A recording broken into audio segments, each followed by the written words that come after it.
Hey, folks, we're back with more D&D Abeyance, which is Nick's game, and therefore, Nick, you can take it away.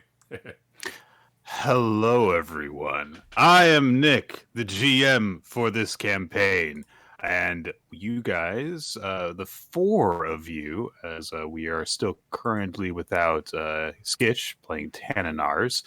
Tan is off handling some personal business while you guys are doing this. Mm-hmm. Uh, Did you had say inhaling personal business? You make it sound like he's doing coke. He said handling. Okay, I heard inhaling. I mean, maybe it has to do with breathing. I don't know. He's just off injecting some crack. Hi, I would like to inject one marijuana, please. Can you put this in a drink? So, the four of you, after meeting with a few different people, including a contact of Dantalian's, made some discoveries about a few different items that you found at Cecilia Teague's home after you went back to the site of her disappearance to see what you could find.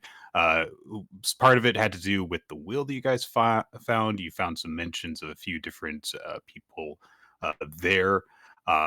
And then you did you met up with Willie, the Italian's contact, who did some work on some of the medication that was left over at Cecilia's home. Found that it had been seemingly spliced or mixed with something that shouldn't have been there. And while it's not 100% clear what exactly that does, after Dan bravely volunteered to sample it and to provide a log of its effects. I'm trying to describe this in a way that is as clinical as possible.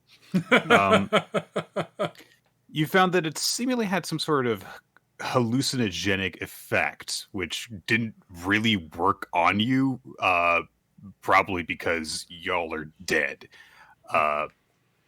But that is kind of where we left off.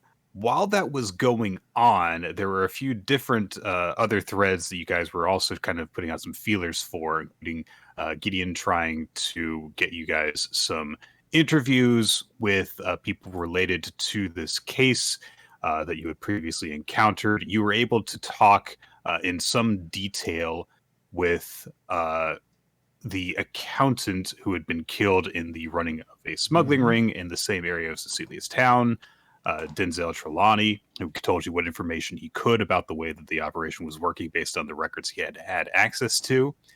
And then there was Adrian Davies, who was actually part of the smuggling ring, also died, also was murdered, to put it more bluntly. And what's holding you guys up from interviewing him was that he is in hell. So that is kind of the process that you guys were at in order to get access there so you could talk to him about stuff. But I think that the point that we left off at was just after having tried out the drugs, the medication. So, and I think that the last thing that you guys did was you checked in one last time with Trelawney to see if he knew anything about the points that Secondhand Reg's men were distributing stuff from, which would have included where the drugstore where this medication came from. Mm. All right. So what do you guys want to do currently? Because I just to guess before I sweep you off somewhere, which is kind of what I'm going to end up doing if we go the way that things are going to go. So, Okay. Like, is there a big red button to notify HQ of a massive fucking breach? We don't have Ongoing. actual proof of a breach yet. Oh yeah, we have a suspected breach. mm-hmm. Also, if we let them know, they'll hand it off to the boogeymen. And this is our case, damn it. This is our caller. Boogeyman. I He's think I coming to get recall Gideon including something about this in a report last time or something. You There was a report that was made by Gideon involving your encounter with Davy Jones. Yep. I think was the last big report. I had you sent. not filed a report yet about this because I don't have enough actual. All right. I don't Fair have. enough. I couldn't remember. That's fine. It's mostly a case of Gideon doesn't have the facts, and Gideon does not generally Right. report opinion unless specifically asked for it. Right. Like if someone asks you, Gideon, what's your opinion of this? Oh, okay, fine. But like, Just the facts check. exactly. Was it- He does have a little Joe Friday in him. So, my first thought would be like, okay, if we need to bring proof of this to HQ that something big is going on, like, well, we need more of this stuff, and the only way to do that is to, like, right now, without knowing where they're storing the big piles of this, would be to raid a drugstore. And that sounds like considering a lot of, I mean, the pharmacies usually aren't 24/7, but a lot of places that are attached to pharmacies are 24/7. That sounds like it could be a thing. So we could do that, or we could just try to get that interview with Davies, and maybe Davies can help us. But I don't know how forthcoming Davies is going to be, considering. I mean, The only one we were willing to find out. Yeah, I mean, he's in hell. It's not like he's going to get worse punishment. Yeah. I mean, I guess technically it's possible. I mean, Is there like any way we could get like an okay, like what kind of paperwork would we need to put forward to get like a possible? I don't want to call it a reprieve, but like a sort of like a parole situation going. for him. I don't know, but To have him released into our recognizance for a temporary period of time. Well, let's see here. I mean, I know what I did- kind of I know- knowledge role is that Released going into our to be? custody, rather, yeah. Yeah. What kind of a role would I have you guys make in order to determine that kind of thing? That's a really good question. Ooh, that's a knowledge of like, The afterlife bureaucracy. I mean, right? Yeah. Yeah, which I guess would be give me a- history. give me Be a bureaucracy role. okay. Tell you. So I'm gonna give you guys a choice between rolling history and rolling survival for this. I'll roll history. To navigate the bureaucratic knowledge of how this works. I'm going to push the button for history. Yeah, I'm gonna put it as well. No, not bad. I know exactly what I'm doing. I rolled a 1. 18 for me. Dan, you just need to literally go to hell and ask them to give them to you. Like that's all you guys need to do. Like, hi, Mr. Beelzebub. I believe we have rights to one of your possessions, so you should just give us that soul right now, and we'll bring him back slightly used. Okay, here's my idea. Totally. Because Gideon used to be a Reaper, he's allowed to call a challenge on anyone's soul in order to restore them to the world of the living. No, I can't do that. No. No, he plays games to take them the other way. Yes. You got that a bit reversed. Gideon's like, damn it, why am I playing Battleship again? All right. All the rest of you rolled at least a 15. And I think that I was going to probably give like Gideon like a lower DC specifically for this, and probably also Jerome. But honestly, like Reiko, you rolled well enough to understand this, that based on everything about how negative afterlives, as in the ones where you go somewhere because you did something in life that was bad, that kind of feels like it's a you can go in but you can't come back out. Yes. Kind of situation. So getting any kind Series of Hotel Californias. Yeah. Getting Davies out of hell is probably not a very realistic prospect, No. even if it is just a temporary release. However, Gideon, in your experience, you have almost definitely probably gone into hell at least once or twice to talk to someone who was Yes. there. It is not an easy thing to do. There's a lot of checks and balances to make sure that, you're not getting up to stuff that you shouldn't be. But you can go there, and you will be presumably allowed to leave unless something very unexpected goes wrong. That would never happen. As a matter of course, you would expect oh yeah, we could probably go there if we just go through all the right avenues, and we could just talk to him there. Also, anyone who is here can give me, let's go with I guess an insight check into this. Insight, you say? Just an insight into the general nature of the situation you're dealing with. 15, not bad. Okay, so Jerome, you rolled a natural I'm 20. on fire tonight. Oh yeah. Jerome, you rolled a natural 20. So I think that we can look back and we can observe that, Jerome, you have been thinking about this a lot since the first hints of some sort of large-scale operation started to kind of peek through the cracks. And you believe that if you guys are correct in that assumption based off the evidence that you have currently, that although it is never wise to expect the good nature of the people who run the bad place to come into effect, if they have any investment in their operation continuing as is, then they should be inclined to help you guys, assuming that they understand the same things that you guys understand. Right. They're like there's Yeah, it's in their best enlightened self-interest. Gotcha. Mm-hmm. yeah, like there's very much like so what do you want to do if it turns out this is all some planned jailbreak hell? You did nothing about it. Yeah. And of course, you guys do not know exactly what is going on or the reasons behind it, but there is at the very least evidence that you can offer that is a potential danger. And there's it's not like it hasn't happened before. There's the whole thing with with Jesus walking into there, breaking everybody out during the one day he was dead.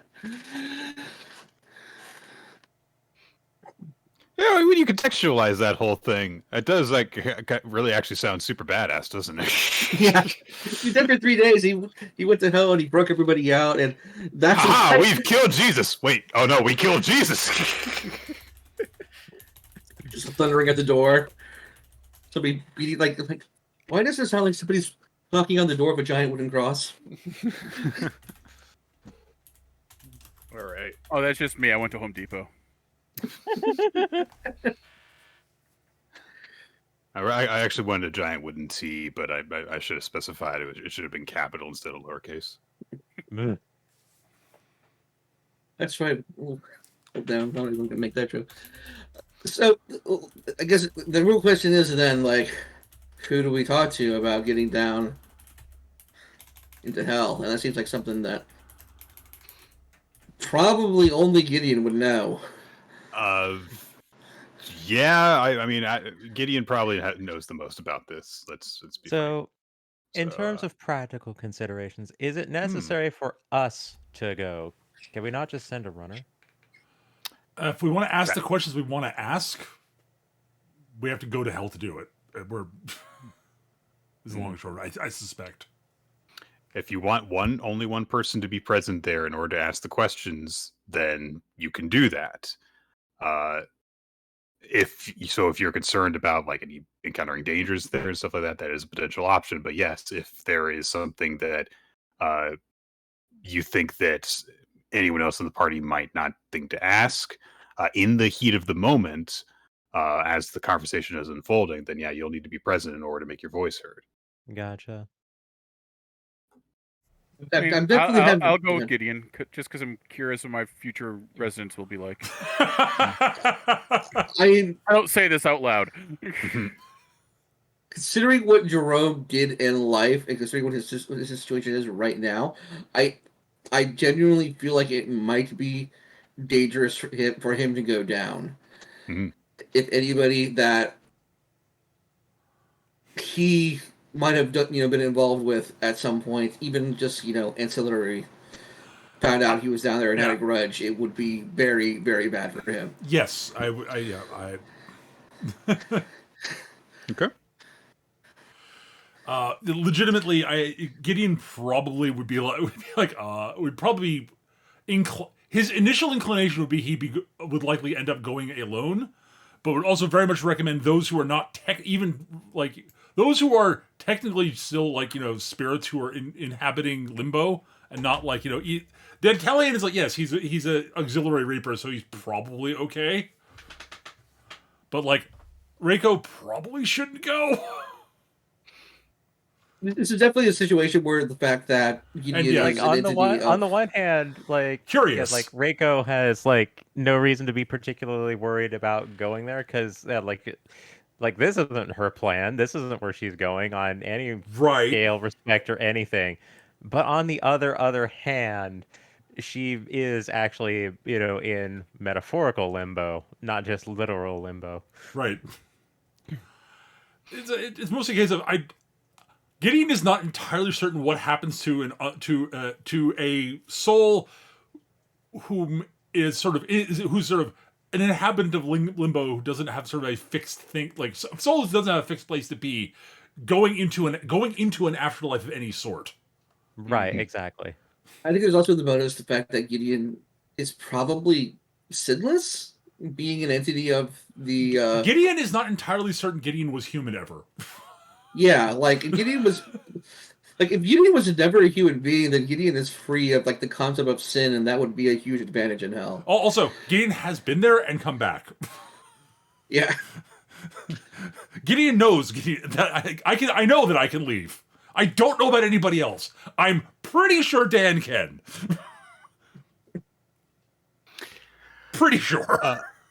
In order to have any of you go there, you will need to get the appropriate requests sent in.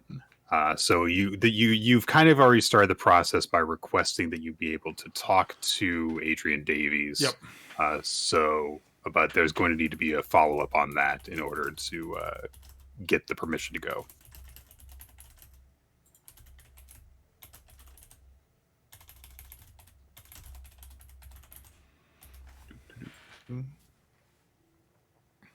All right. What should I be rolling then? Oh, well, I mean, you're going to need to contact Central and get all your paperwork and stuff. Essentially. So I will basically. So my thought is I will basically find the person that Dan needs to talk to, and then sort of pass the phone over to Dan at that point. I think is sort of. I've got the paperwork filed for me, but Dan, here, talk to this guy. He's going to want to ask you a whole bunch of questions. Answer them truthfully. Gotcha. Wait, truthfully? Maybe I shouldn't go. I don't recommend lying about stuff when you're in hell. That's just a piece of advice. Gotcha. I imagine they don't smile upon dishonesty. Oh, no, they do. They do. They smile about a lot of things. Even better.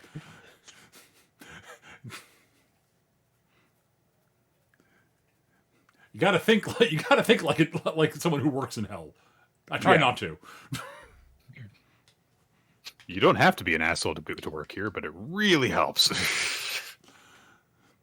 It's Gideon tries to be even-handed and fair in all things.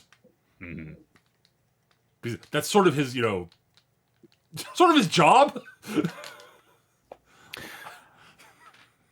All right. So, you guys make your way to Central then, I guess, in order to do this. Let me do a thing here. And then. Oh, wow. Okay. I don't know if this is just kind of like a thing I was just using to help me make a decision, but the fact that the first time I rolled dice today is a 1, that's a good sign. So, all right. So you guys make your way into the main headquarters of Central. As you are kind of like making your way to find the right person to look into, the first person that is kind of familiar to you that happens to take notice of you is actually Aisling, the Banshee. That Gideon, you got some of the details regarding Cecilia Teague's case the last time that you were here. So she kind of, like, she's not occupied at her desk currently. Oh, hey. Oh, you're all here. Is there How something you doing? We need to get the paperwork for going to hell. We need to question an inmate. All right, both of you make a charisma check for me. Oh, someone's gonna be way separate matters. Completely separate matters. Is it a charisma check or charisma save? Check. /RD20. There we go. Hey, it's all right. Yeah. And I'm above average on that one. Yeah. So Aisling looks at you, Reiko, and doesn't really seem to understand how to react to what you're doing. And then Dantelian, you say that you guys need to go to hell, which is a little bit of a big deal. So between those two, she kind of goes on to the one that requires her to do anything, any form of professional action. Understand. And so she says, "Oh, so it's this. This isn't like a permanent thing, is it?" No. We just we need to interview an inmate down there, and we want to make sure all our ducks in a row. You know how they can be down there, so. Unfortunately, yes. Well, I can. There's actually a form for this. Just one second, and she kind of dives into her desk, pulling drawers open and stuff. And she says, "I don't know why we've got a standard form for this, because it's not something that we really have to bring out very often.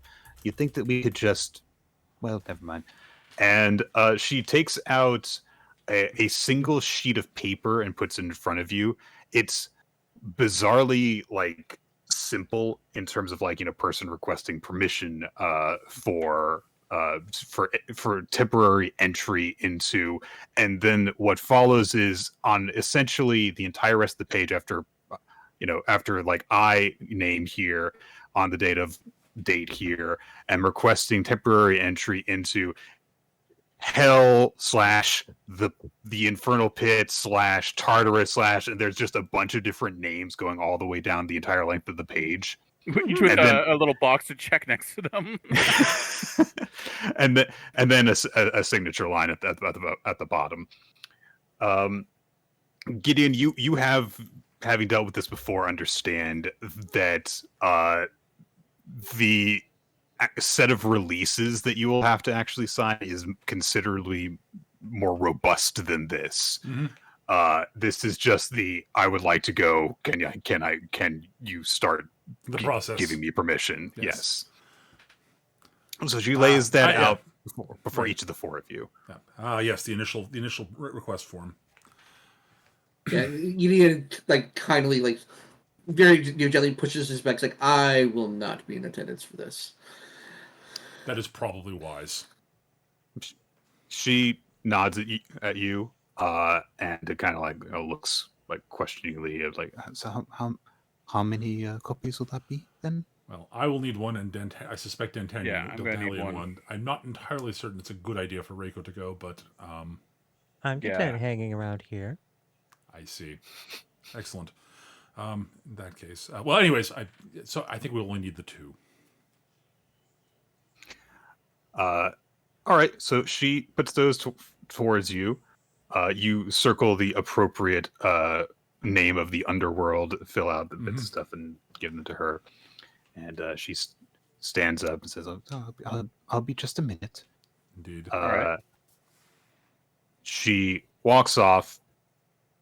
A couple minutes later, as you guys are, kind of just like waiting around, occasionally hearing, someone from a nearby desk of a person being like, "But why am I here, though?" That, which is pretty typical background noise for this place at this point. She comes back, and she is actually accompanied by Michael. Okay. Yes, the first person that Draco formally met here. Gets a motific introduction on the soundtrack. Unfortunately I don't know any music, so otherwise I would think of one. It's just the Cheers jingle. Yeah, that's the only thing I could think of. Do do do do do do do do do do. It's like really obtrusive for background. It's intense. It's a little friendly though. Yeah. Well, hello, all of you. Greetings, Michael. Is there something I should know about? You did not see the request I put through earlier. Might not have made it. Might not have been. You might not. Yeah. I always see. Well, wait, Michael. Why don't we discuss this on the side here? You probably should be filled in. Okay. All right. Fair enough.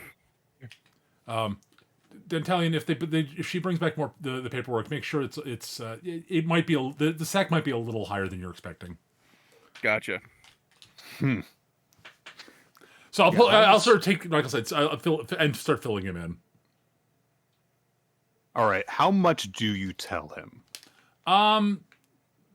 The bare bones of sort of not the really spooky shit that we learned about from the shark or about the drugs, but the fact that we're still tracing down the stuff. We need to actually talk to a dude in hell for an SNR, basically.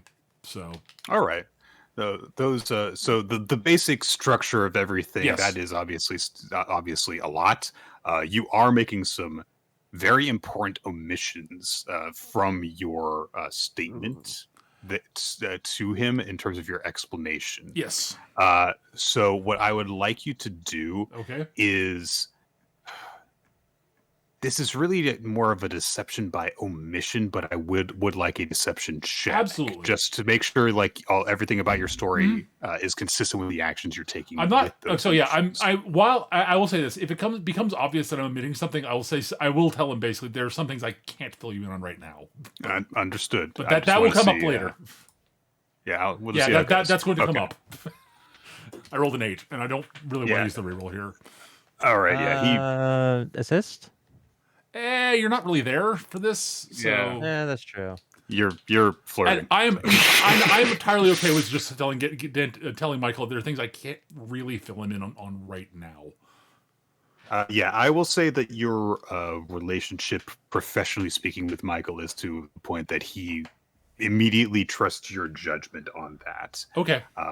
But so I don't have to make a persuasion roll on that. Got it. No, this is purely to establish that he's aware that there are certain things that are going on that you're not willing to share yet. There are some things going on that I can't fill you in on right now, Michael. I wish I could. I'm not entirely certain where my standing on those is at the moment, unfortunately. Actually, I'm going to make a roll for him. Okay. Okay. No, that's actually not very good. So he will say, "Well, it's a little bit extreme, but if it's as I've come to expect from you, Gideon, you are clearly pursuing this to the extent that it needs to be in order for us to find the truth. So I'll make sure that your request gets approved. We'll get Dentalian a nice lanyard so that everyone knows that he's just visiting. Good. That's probably will be helpful. Love a good lanyard, It's I see. Because if you've got a name tag, it messes up the jacket or the shirt that you're wearing, and if the needle's too big, you completely ruin the material. If you've got a lanyard, then you just got. It's not. I know it's more obtrusive, but it's more temporary. And for this kind of situation where it's not like it's going to be part of your work uniform, Right. I'll do. So we'll get him that. Okay. Sorry. It is quite all right. I'm sure it'll be of much assistance for Dentalion. All right. I probably have more paperwork to fill out in a moment. Well, there's a welcome to my world. Oh, I'm aware. Okay. I will drift back to the table. Back to the desk. I want to imagine that the lanyard is just a lanyard, but the end of the lanyard is just like a giant gilded cross. This is my lanyard. And Dan's just supposed to like wave it in front of people that are trying to get him if something goes wrong. Across the longer of the stakes are the words "Hall Pass." It says like something instead of enrage, it says Hall Pass. But it says it in Latin too. Yeah. Jeez, what would Hall Pass in Latin even be? Il passo du hall. Oh, I'm sure you're an authority on that one. Oh yeah, I'm an expert on dead languages. It would just be Hall Pass because that is such an important thing in Latin that it never deviated. Well, according to Google Translate, and that's always, spot on. Praetorium Sultum.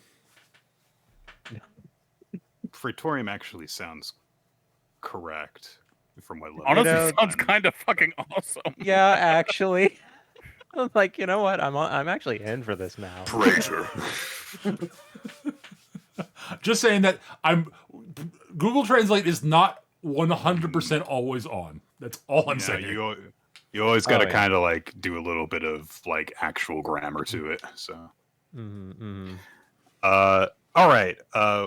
After your aside, Gideon, you get back to the desk around the point that Aisling is returning with your release paperwork. And these are some pretty heavy-duty packets for ease of use that you guys each basically get like a mini binder that you can switch through because there are dozens of pages that are involved in this process. Oh, interesting. Seems the paperwork has been lightened slightly since the last time I did this. We found a few things can just be shortened by not writing out every single afterlife that is listed there, and just kind of shorten it out. There have been a few people who've moved in who actually know how to design paperwork like this. I see. And shorten the process. But there was actually a big argument about it because everyone wanted every single one, and there was a whole thing. And well, look, so you need to sign here, and initial here, and here, and actually fully read this part. It takes her a while to take you both through it. It's not quite the thing where you want to just give someone like, oh, here, fill out this stuff with your medical information for a standard visit. It's like, no, I need to make sure that you are actually going over this entire thing. Right. And at a certain point when she has walked you through a certain part of the process, she starts instead talking about like, so while you are in hell, you should minimize contact with anyone who is not associated with your business there. And both anyone here can give me an insight check. Sure. On this. Whilst I'm filling out paperwork. Yeah.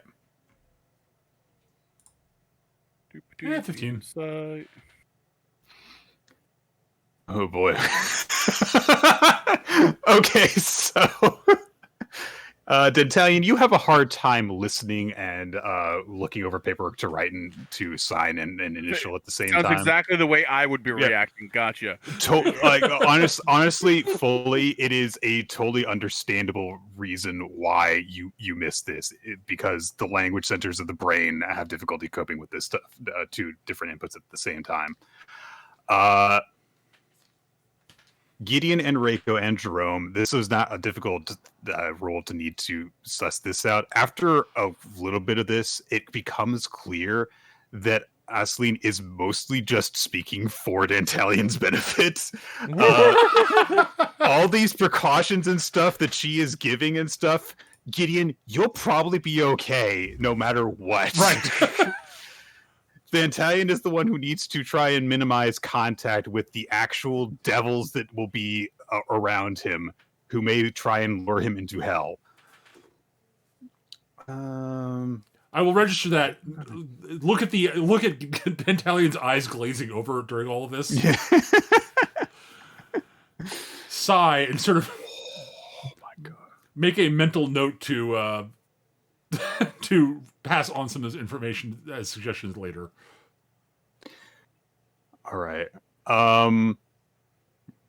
So Go I ahead. don't feel that this would be suitably Reiko if Reiko didn't have something to say about it in the more immediate. Sure. To which I'm just kind of... All right. I'm just going to belt out the first thing that comes to mind because that's Reiko. Mm-hmm. All right. Hey, Dan, you getting all this?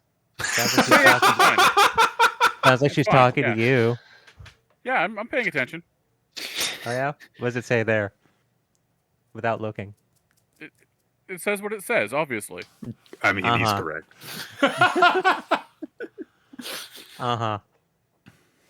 No, I'm paying attention. Don't worry about it. And you should also know that even certain contracts which are done orally and may seem casual are in some portions of the afterlife considered binding and will result in the eternal binding of your soul. I like cats. I should get a cat. Reiko has a brief memory of Yoru and realizes that she wants to go pet Yoru.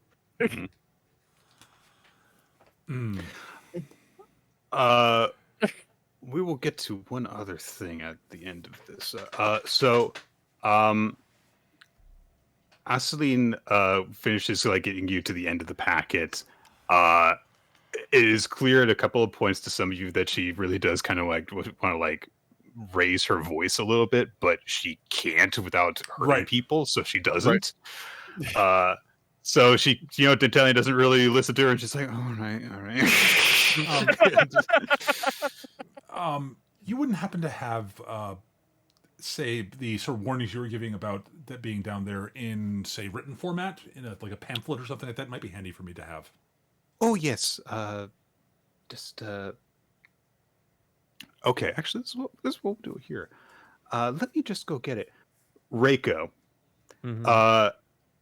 with your 24 insight, you think that she wants you to go with her. Reiko is not going to object to that.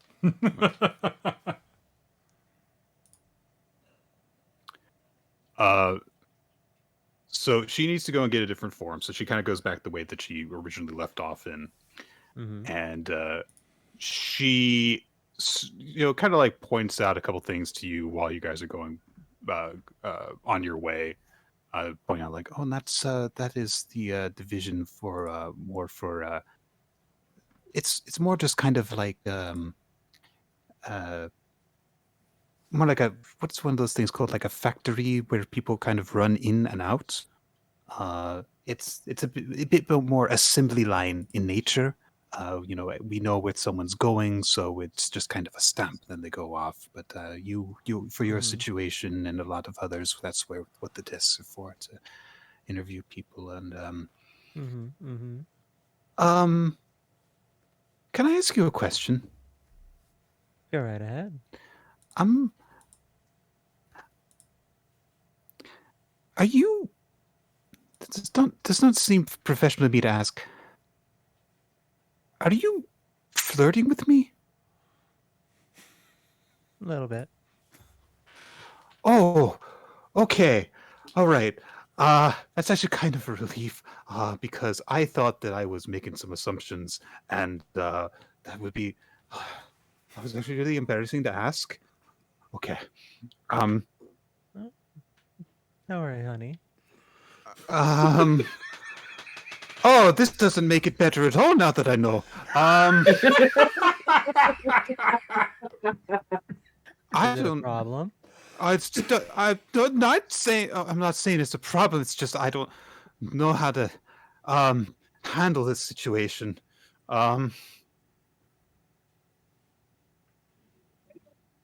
So what you flirt?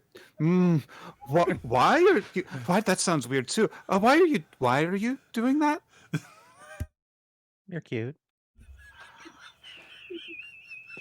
You say it so casually. Is it not casual? I'm sorry. I just it's not that I.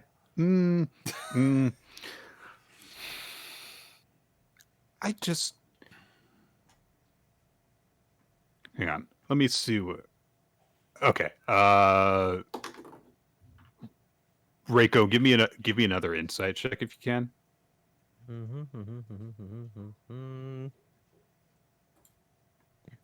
That's a pretty good roll. It's a 17. So you get the impression that Aisling is trying to kind of deal with two different things at once because she is at her job and there's kind of like a personal thing that is happening at the same time. Right. And that's the main source of her fluster, is that she can't dedicate herself fully to working through two different things at once. Gotcha. All right. All right. Reiko will just fire out, hey, we don't need to have a conversation about this now. We can talk about it later. You are on the job. Let's be professional. All good? Give me a persuasion check. You can do with advantage. I know that's not your best stat, but did you really roll 2 3s? Oof. I rolled 33, clearly. That's way better. On a D20, well done. Yeah, I'll do my reroll on that. Okay. Do I get the advantage on the reroll? I don't remember how we've decided that works. I honestly don't remember. Roll 1 and we'll see how it turns out. Better. Okay. That is better. You don't successfully calm her down all the way, but by this point in the honestly 2 meetings you've had with Aisling, you kind of get the impression that she's always sort of nervous anyway. Oh yeah, no. Like, that's why she's cute. Okay.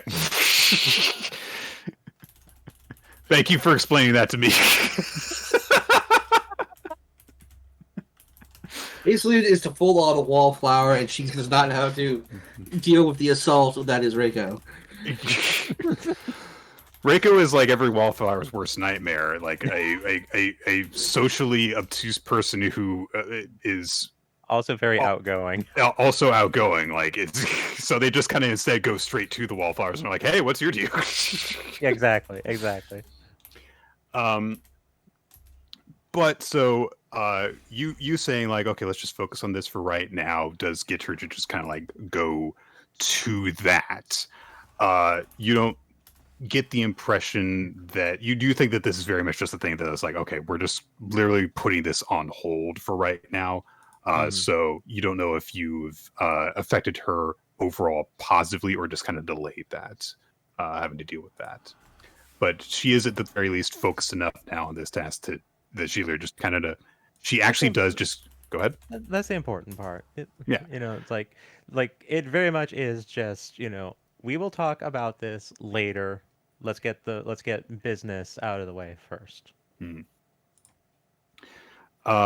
So she takes you to this kind of place, and she kind of just treats it almost as if you're like just visiting on a tour, or like you're shadowing her at her job. She's just kind of like, very strictly talking through stuff that she is very obviously doing, and in some cases like over explaining stuff, but it's clearly kind of for her own benefit. I'm going to keep on talking. Reiko, for her part, is going to, take a genuine interest and just be like, okay, this. what's the reasoning for this? Why does that? How did this come about, etc. Okay, great. Not asking to like an intrusive level, just being kind of like, ooh, what's this about? I think that method of approach I'm not even going to make you roll for, because that is very much already just playing into what she is doing. So that's not going to necessitate a roll to alter her behavior. So she takes you through that she goes into these massive set of filing cabinets and makes a comment about along the lines of, they keep on saying, some of the newer employees here keep on saying, oh, we should go digital, and I don't think that they understand what all that will involve. Oh yeah, you But don't really have a whole lot of an infrastructure down here for that kind of thing. Like, it would be helpful in the long run, sure, but do you even have that much copper? you know what? Hang on, I'm actually going to roll this. Here. It's an interesting idea. Like, what is the advantage of going digital in like a liminal space? Like, Limbo is it like a set size, or is it just as big as it needs to be? She kind of chimes in with you and she says, right, it's not that we don't fully understand it. It's that we would have to do all sorts of stuff. We'd almost be better off starting in a whole new building than trying to make modifications to this one. This place has been here for literally thousands of years, and we just kind of built outward from where it started from. So in order to put that kind of installation in, we need to take a whole bunch of things out. And she's kind of talking a little bit more excitedly and passionately about it, and it's kind of clear that she is actually quite good at the very I mean, this is a term I feel like Rake would use, nerdy parts of this job. Oh, absolutely. Yeah, so and it seems like this is a big realm of like expertise and comfort for her. So the awkwardness that you guys had before is by the time that you get back to the desk entirely forgotten. Right. So she gets to you, Dentalian, and she says, if you have any sort of confusion on the matter, everything is detailed in this brochure. I do recommend that you read it no less than twice before getting to your destination. Sure, thanks. I stuff it in my pocket. Mr. Dentalian. Dentalian. Please read it. Okay. It would. I advise you take this very seriously, Dentalian. Okay. All right. But finish the paperwork. You can read it later when your mind is more able to focus on it. I'm gonna also reroll for you guys here. Okay. Gideon. Yeah. You can tell that like something happened with Aisling while she was away with Reiko. Okay. It seems like she is a lot more like confident and relaxed for some reason than when she went away. Cool. She's a lot. You can tell based on the way that she is speaking more directly to Dantalion and actually like kind of overriding him when he's kind of making efforts to, or not even making efforts necessarily, but when he's not quite paying attention to her. Overcoming the dismissiveness. Yes. Thank you. That is a good way of putting it. All right. But with I'm not the smartest cookie. With that all said, you guys essentially have everything that you need. I will say that it doesn't happen immediately where you guys can just like go right now. You essentially need to have everything cleared, but it's probably going to be a matter of like, a couple hours as opposed to a couple days at this point.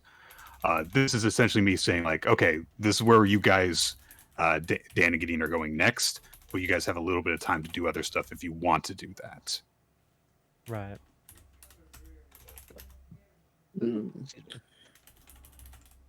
Is there anything? I don't think we have a lot of time. Like the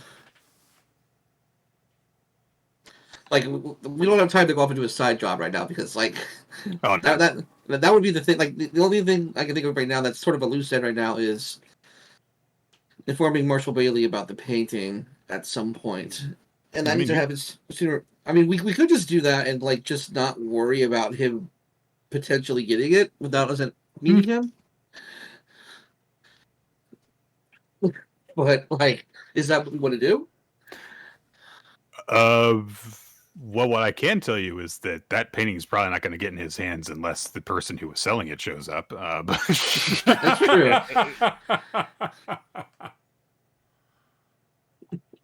That's true. Yeah. If you guys want to, like,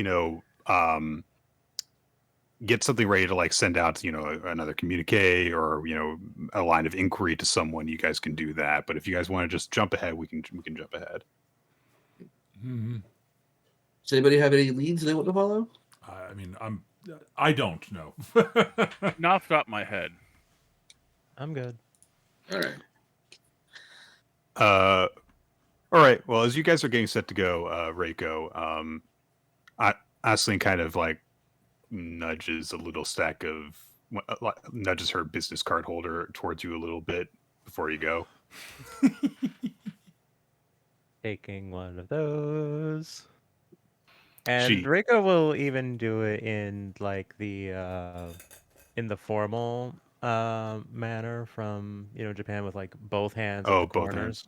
hands. And we'll give like a little bow. So it's like, all right, I'm taking this serious.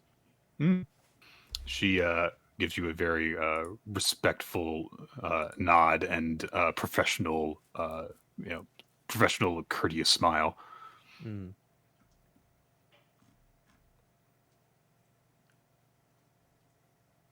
Reiko won't say anything further. She will simply, smile, nod, and be on her way. Like, she can call. She's got the number. Yeah. Doesn't need to say anything more right now. Thanks for your help. We'll be back. Read it, Mr. Dentalian. I will. No, I'm not gonna. Make a deception check.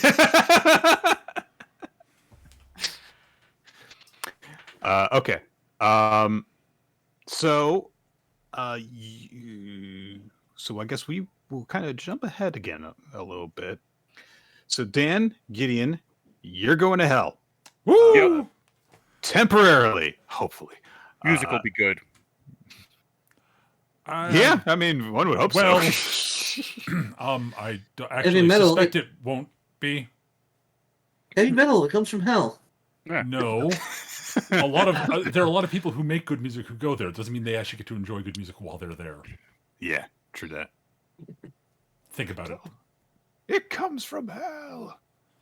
It is very likely the music there will be that any music you hear there will likely be unpleasant. So that's where the music went. I will have to take your word for that. It's just like really bad pop covers of non-pop songs. Oh no. Turn up the music and just KDG like a pot of boiling oil. They turn up the heat. 1-800-CARS for kids. All right. So, Dentalian. Yes. What does Dentalian think of when he thinks of hell?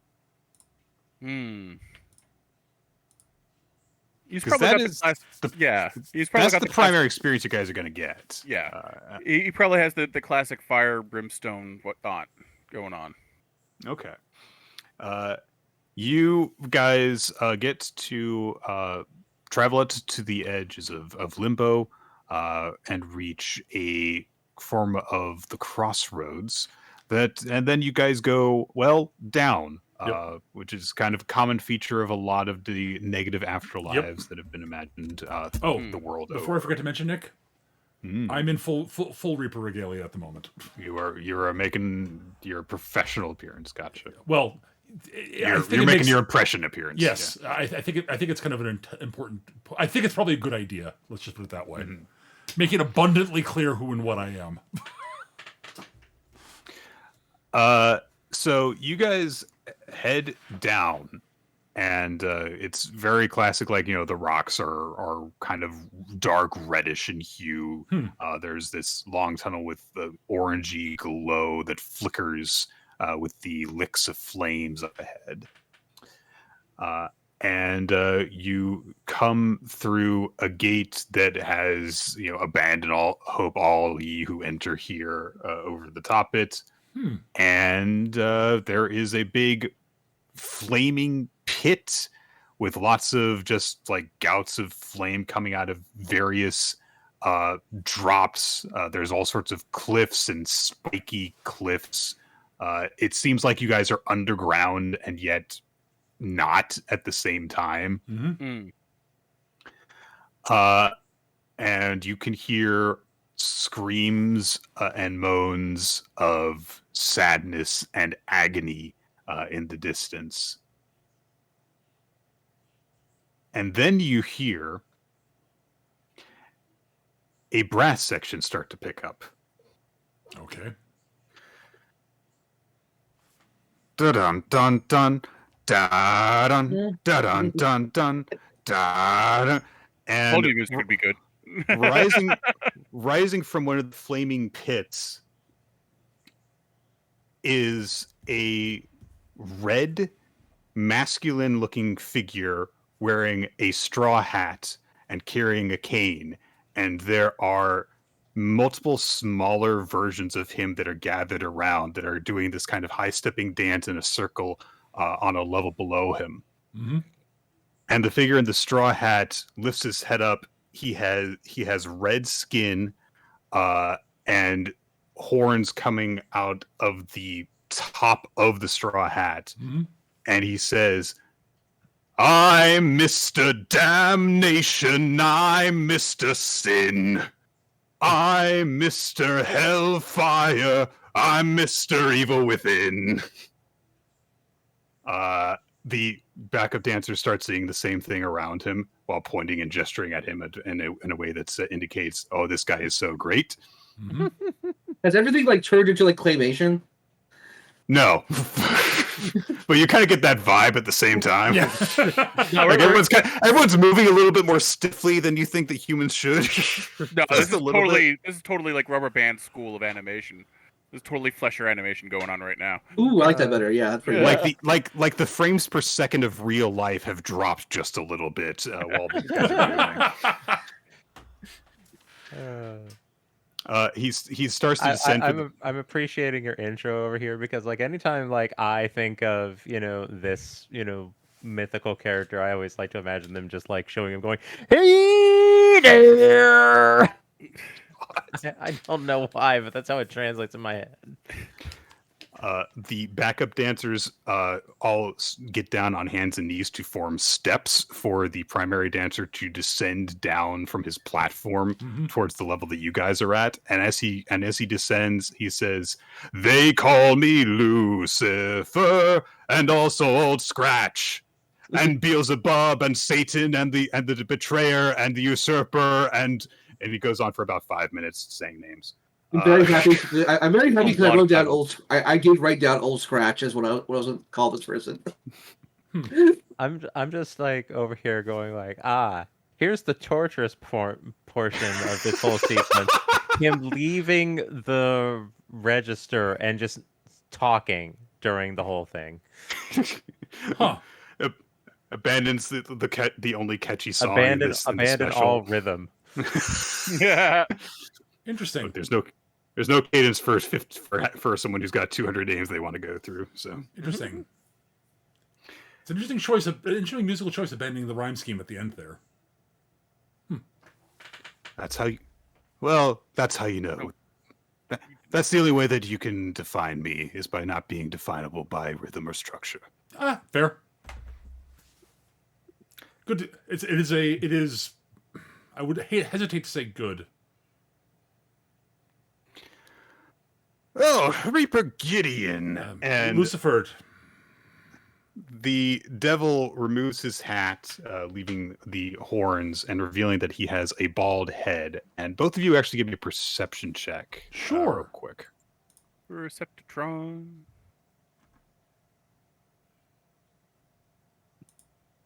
14. All right, both 14s. Because he is standing right in front of you, you actually are able to see that there are a couple of things about the devil's appearance that are slightly changing as he abandons his big introductory performance to just be like here in front of you talking with you. Mm-hmm. By the time that he is done, he's got a bald head. He's still got the devil horns coming out of his forehead. He's got this kind of he almost has like 5 o'clock shadow all across the lower part of his face. And he removes like his suit jacket, and underneath it, he's wearing this really tight polo top. And you swear that you see him get a little bit bigger at the point that he removes the suit jacket, as he gets kind of like more swollen and a little bit more buff. And he also has sleeve tattoos.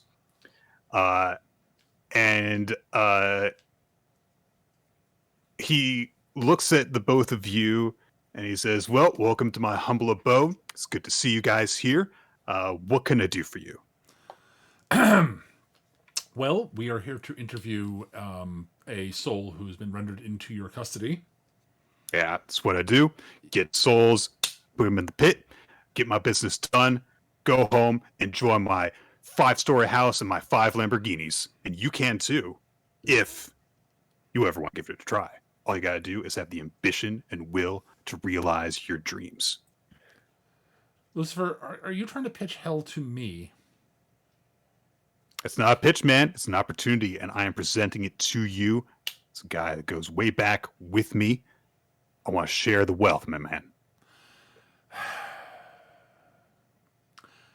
Back All to right, business. how about you? A bullshitter. Well done, sir. Hey, how about you, Let's Dantalian? move on. No, Hey. Thank you, sir. Let's go interview this individual. All right, man. All right. Here's the. Just let you know. I will hand him the forms. Still room on the ground level if you ever want to get down here. All right, the underground level. You know what I'm saying? Huh? A pyramid scheme, really, Lucifer? It's not a pyramid scheme. It is an inverted triangle. Very much like an inverted cross.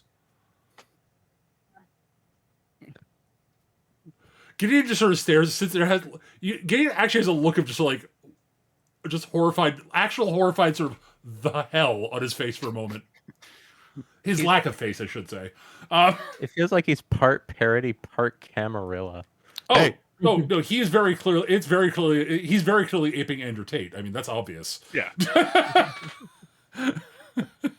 Look, Gideon, my man, sometimes you got to make a change. You got to change with the new times. I know that you're kind of resistant to that, but if you ever understand that you need to just kind of see where the flow is going, and when the flow goes right, you got to go left, because eventually that flow is going to go back left, and then you go right. It makes sense within your own bailiwick, I suppose, but we do have a task at hand. Hey, it's been getting me a lot of new residents here. That's all. That does not surprise me. Also, not my job. My job is currently to interview this individual soul. All right. Well, if you ever feel like being your own boss while working for me, door's wide open.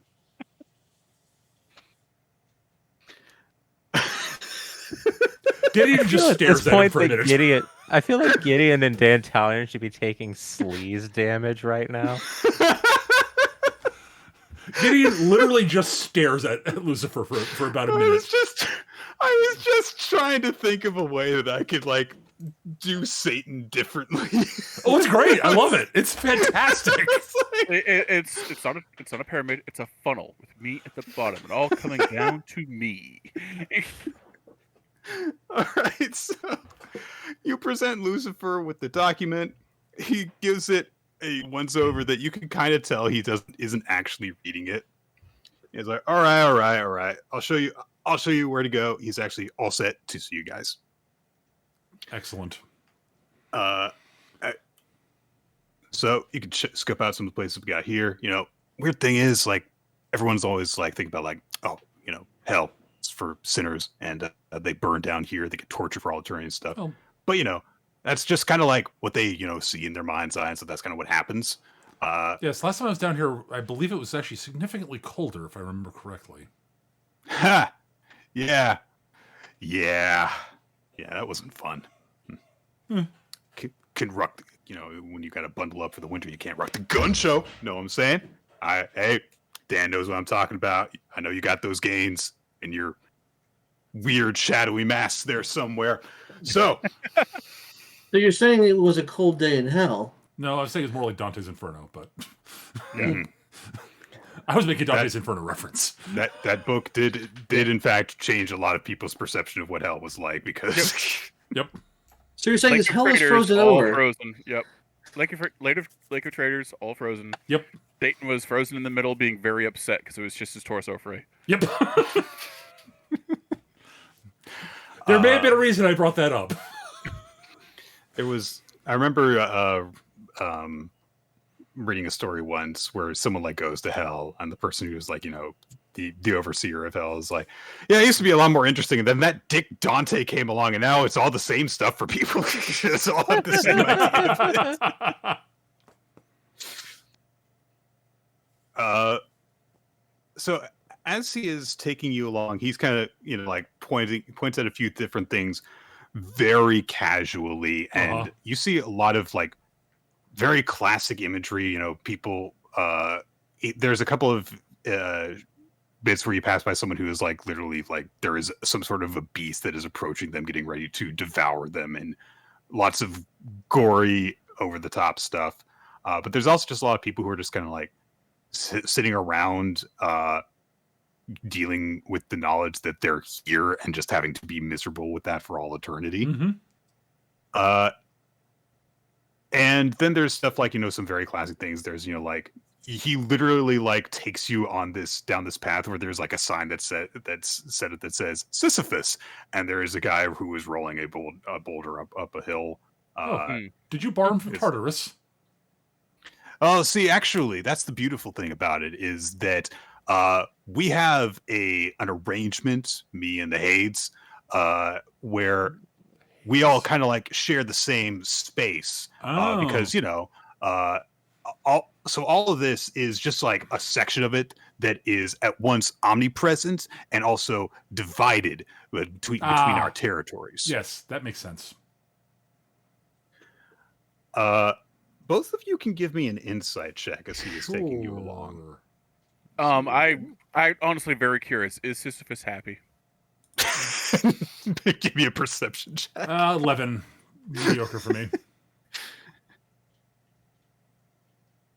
No, you can't see his face, Dan. Okay. He might be happy. You know, I don't know. There must be something about pushing that boulder up. He won't stop doing it. There'll be something to it. Boldy is the best. Gives you sandwiches. That's nice.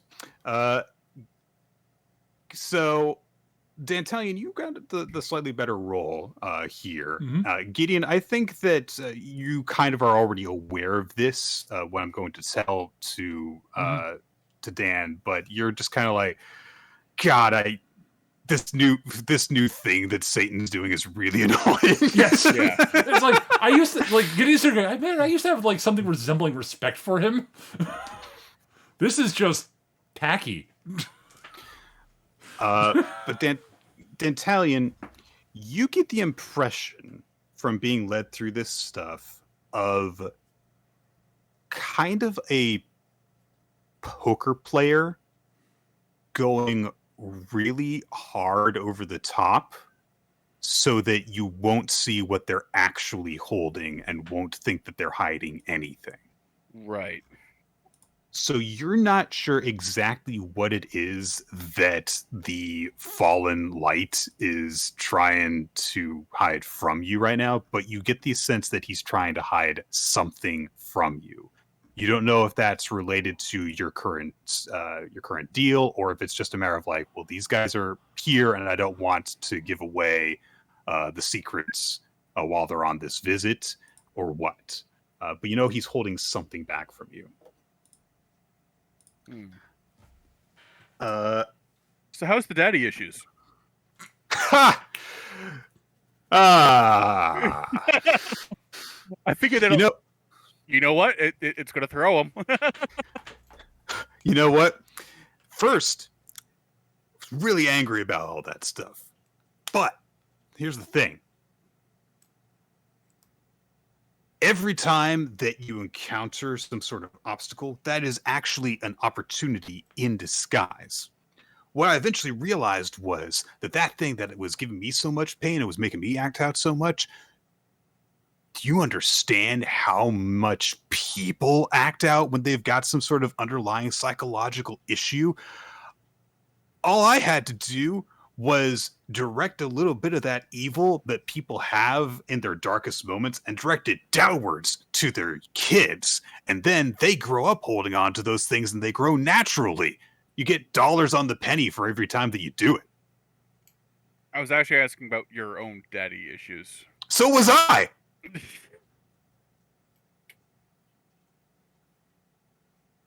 All right. Good on you. Thanks, bro. He holds out his fist to you. I'm not gonna fist bump him. Well, leave me hanging. That's. I don't know, man. That's. It's kind of like what happens if you don't return the fist bump. That's how people end up down here, man. All right. Yeah. Last I checked, that's Golden not the rule. case. What? Last I checked, that is not the case. Come on, it's the golden rule. You know, treat others how you want to be treated. Treat your bros like bros. That involves being bros, though, doesn't it? Pretty sure we're not related, Mr. Sir. Oh, right. You guys are old. Right. I forget. And you aren't? I think you actually might predate me. Lucifer, as of Zennial, he's just popping out his thingamabob for smoking. I'm sorry. I didn't think that this would be this much fun. Oh my god, I'm a professional, I swear. Oh. All right. Vape? Oh, he does not. He doesn't even ask permission before pulling out the vape pen. He's just Of course, long not. Well, draws and on it. Also, we're in hell. I kind of expect it. Yeah. Hey, it's Honestly, no smoking zone, man. It isn't. Yeah. Huh. No one. You are not allowed to smoke in hell, but everyone else around you is allowed to smoke. That's the fucked up part about it. Oh, that makes sense. Yeah. No. Yes. All right. Sorry. Fundamental misunderstanding of the actual nature of the place for a second there. I do apologize. Hey, Continue. right. I was actually just surprised you weren't smoking like a cigar or something like that. That's all. So you guys continue on this essentially tour of hell, and Gideon, you definitely get the impression of like we don't need to go. Like, I know. There's got to be a more direct way to do this. Yeah, I about halfway through. Lucifer, is the nickel tour actually necessary? Hey, look, man, we don't actually get a lot of visitors here. It's when you get here, you're just stuck here. So Yes. you got to look. I just want to do a little bit of like a tour of my crib. All right. Okay, Boomer. Man, you got me good. Oh, he holds up his hand for a high five. Come on, don't leave me hanging. I think we've been over this. Fine. Cut me deep like that, and then don't. Wow. All right. Boomer. Oh, it's this. So here's another thing. I'm so proud of this. So instead of people understanding the source of the conditions that make them want to act out, I just convince everyone that every other generation is the one at fault. So instead, they don't look towards the people actually causing the problems in the world, and then they just keep on causing them, and they resent each other. Ah.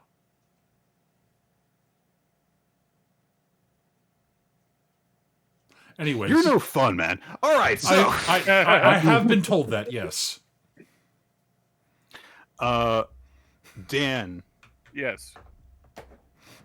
I'm going to need either a wisdom or charisma saving throw. And I will let you choose which one you think is the most appropriate.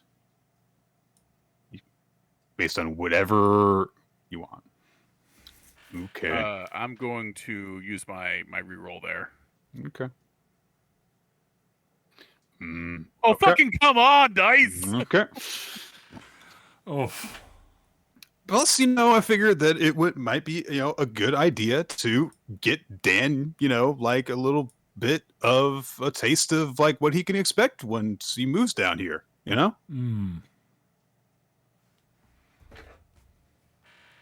Like you guys know that that's going to happen, right?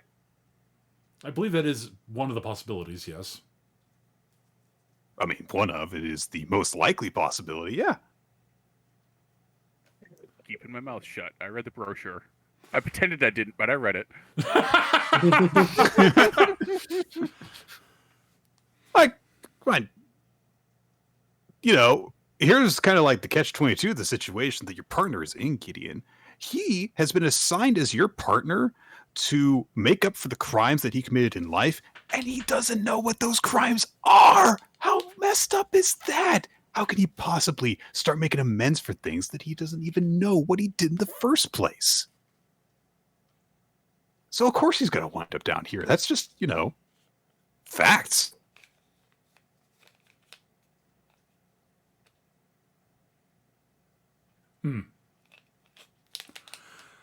That is an interpretation. That is one possible interpretation of the situation. You are correct. I don't know. I mean, I think that's personally kind of unfair, and I should know because, that is the nature of the stuff that I deal in. I don't play fair. I use, omissions and interpretations of the truth in order to manipulate people into believing what I want them to, so that then they act a way that maybe they wouldn't if they knew all the facts surrounding a situation. So, hey, here's an idea. I know you're not into the whole more permanent official situation, but here's something I can offer to you. What if I were to provide Dan with knowledge of what he did in life? We're not here to make deals. I didn't say it was going to be a deal, man. It's just, I didn't even offer you a deal. I believe you actually did. It's not a deal. I was testing the waters. Lucifer, we have a particular job to do here, and I would be most appreciative if we could get on with it. Make a persuasion check for me. Absolutely.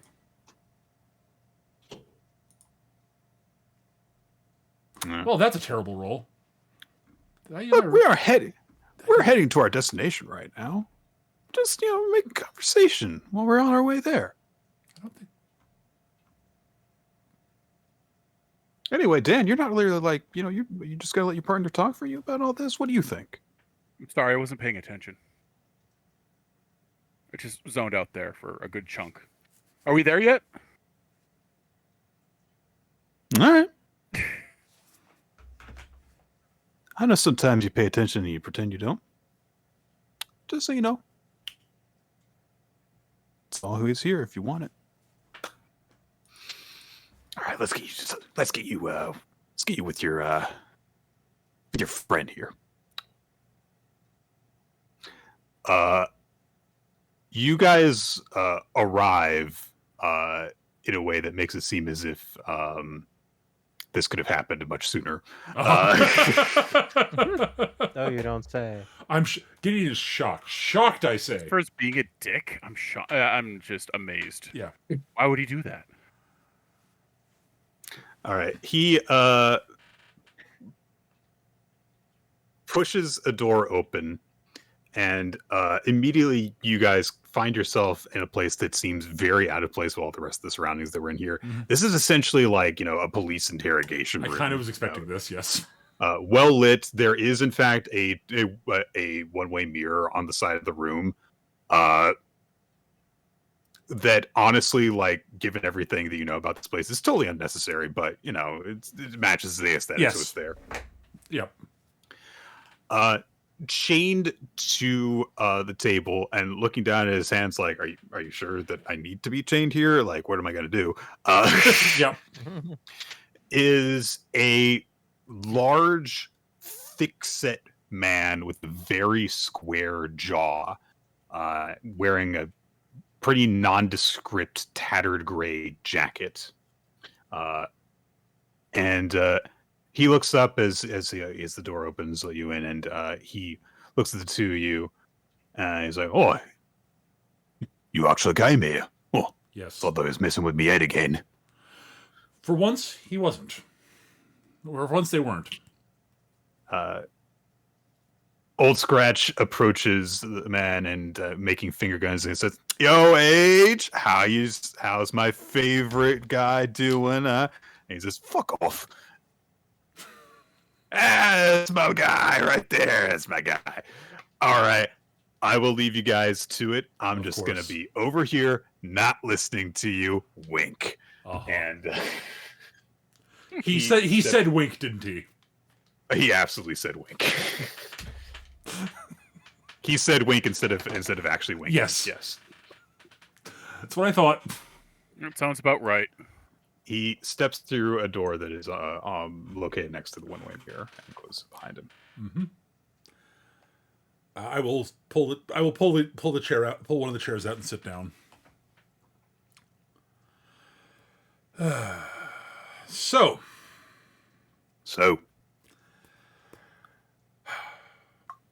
we have some questions we'd like to ask you, if you don't mind. Ain't much chance of us striking a plea deal, is there? At this point? Boat sailed a while ago. Sorry. Yeah, it's all right. Also, it's not really our. Unfortunately, it's not really our position to. Even if it were possible, we're not really in a position to make those. I suppose I could route the request on if you would like, but I would not expect anything. I believe Dantalion here is correct. Make a persuasion roll for me with advantage. Sure.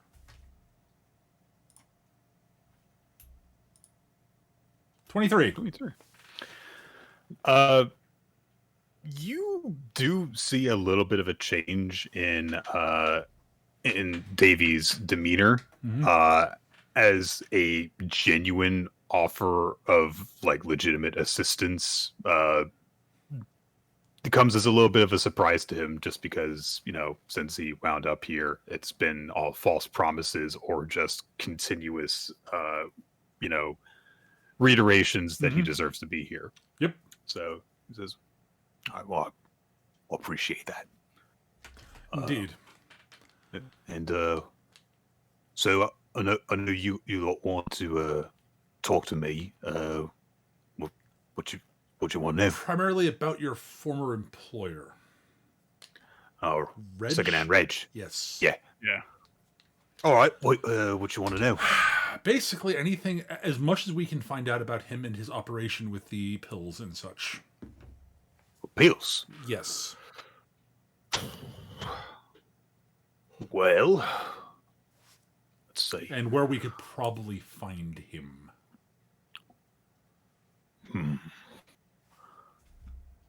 We may need to investigate him directly, it turns out. All right, well, best of luck to you. I'll be the try and deal with Reg. end up getting dealt with. I'm not that worried about that. Well, I suppose that you might have a bit of an advantage there. Yeah. I'd like to think so. We're gonna do a bit of an odd thing here. Okay. I want you to give me another persuasion roll, and this is going to be something that we're going to basically have be a bolster to a roll that I'm going to be doing for Davies here. I want to help there. Okay. Yeah, go ahead. Yeah, go ahead and re-roll that. Thank you. 13. All right.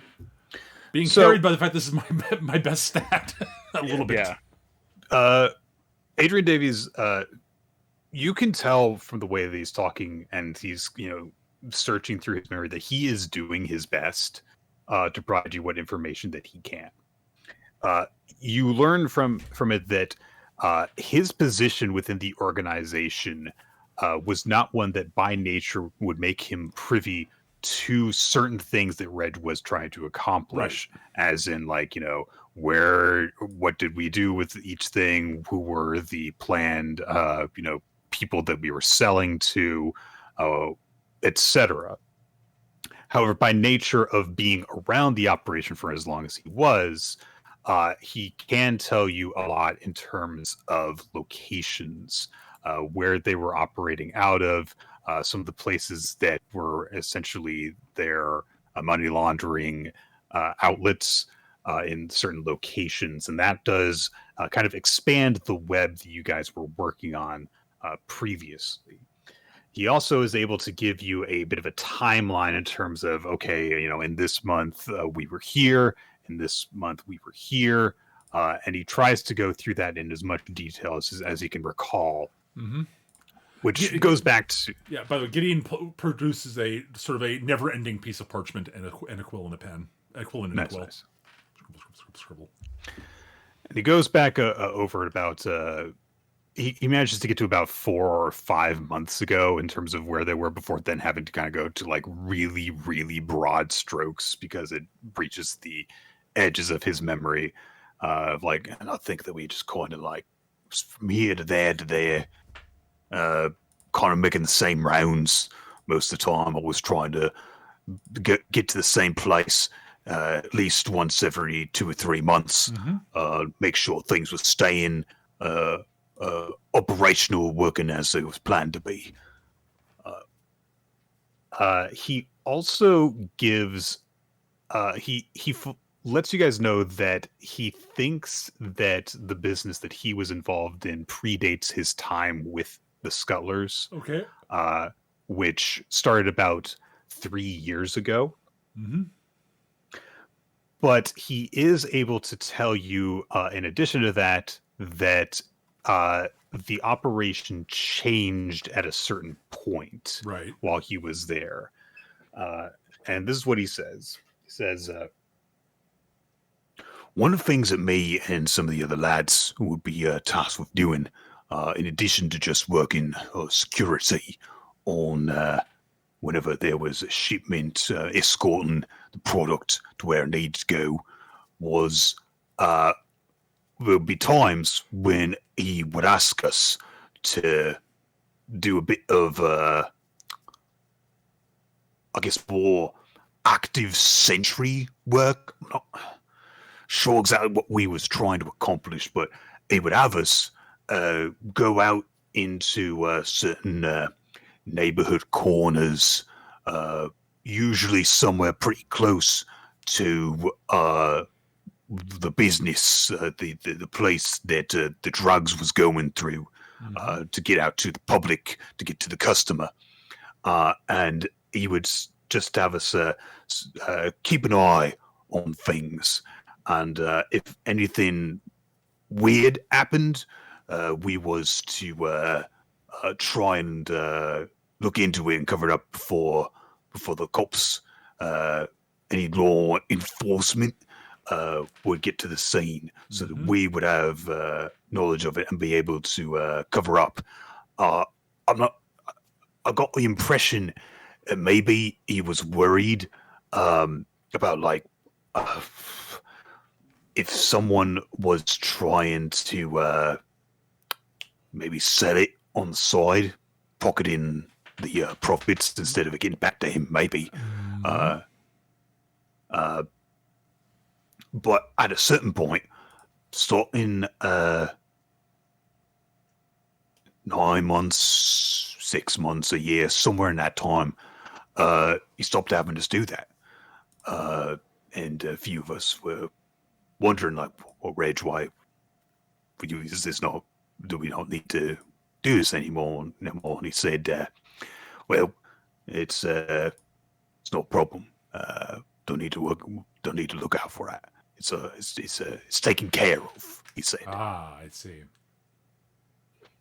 So I don't know if there was a problem that it stopped happening. If there was someone that he thought might be on the inside that couldn't be trusted and either taking care of him, like it took care of me and Trelawney, or if it were something else.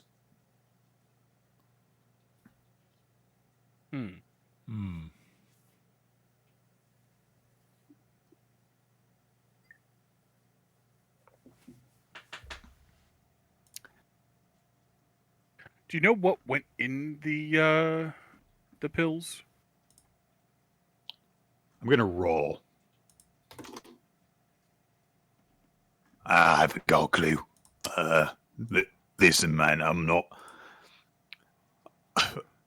I dropped out of school, got into this business. I don't know nothing about science, and understandable. Honestly, I tried not to take none off the top of the product. You know, I hear you.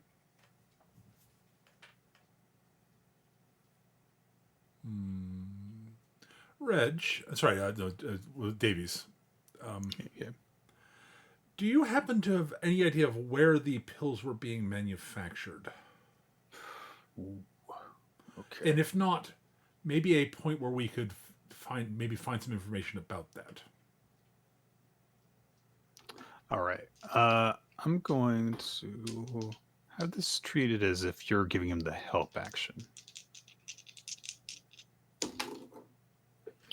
It's pretty good. Adrian sits back and he purses his lips, and so you immediately know that this is not something that, like, you know, comes like right, that he's confident in. But he says, "Well, I don't know where the drugs was being made. We got to him after they'd already been processed." Right. And we was discouraged if we was escorting the product to not look into it ourselves. It was actually something we got stressed pretty hard, which was don't mess with it, don't look at it, make sure it's all there when it arrives. And that essentially would involve we would just kind of be looking over the shoulders of whoever was working at pharmacies, drugstores, businesses that would be receiving the product, right, making sure that they didn't pocket nothing, making sure that everything that they counted as being inside the crates and whatnot for the shipment was actually there. That if they said something was short, that it was actually short. But as a result of that, I don't really know what the difference is from stuff that got messed with and what wasn't. And only thing I can say is that I don't think that anyone who answered to Reg could tell you exactly where the stuff was made. Interesting. It came to us made. Right. And it was this guy that I heard talk of never ran into him myself. Or if I did, I couldn't recognize him. I couldn't, because he was just a guy that I didn't know enough about to recognize. You know what I'm saying? Right. Who was apparently Reggie's partner, supplier, Okay. something in that line. Right. I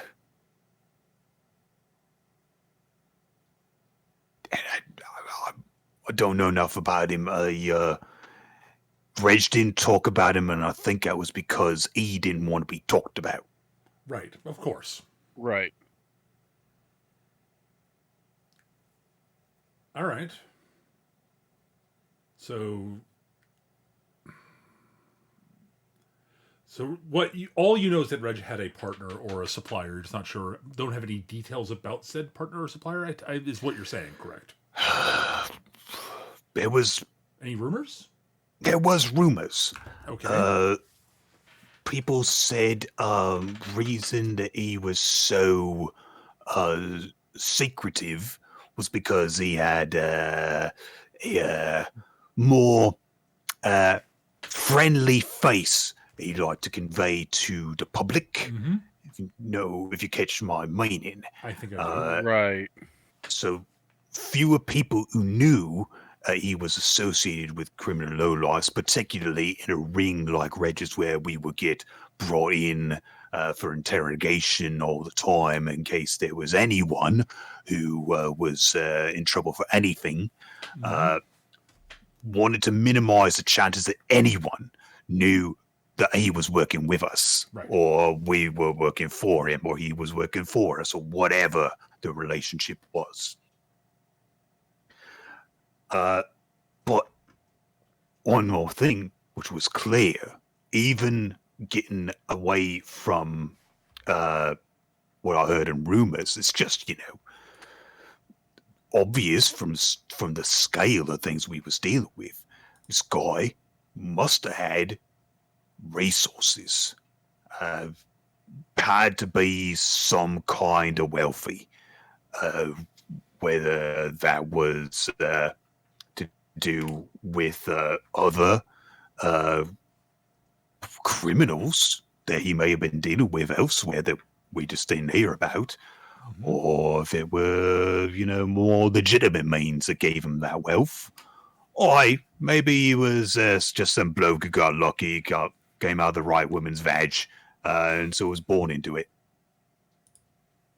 Right. Okay. So, one more question I've got is, were the deliveries made to the same place when you received them, or were they sent to different places? Can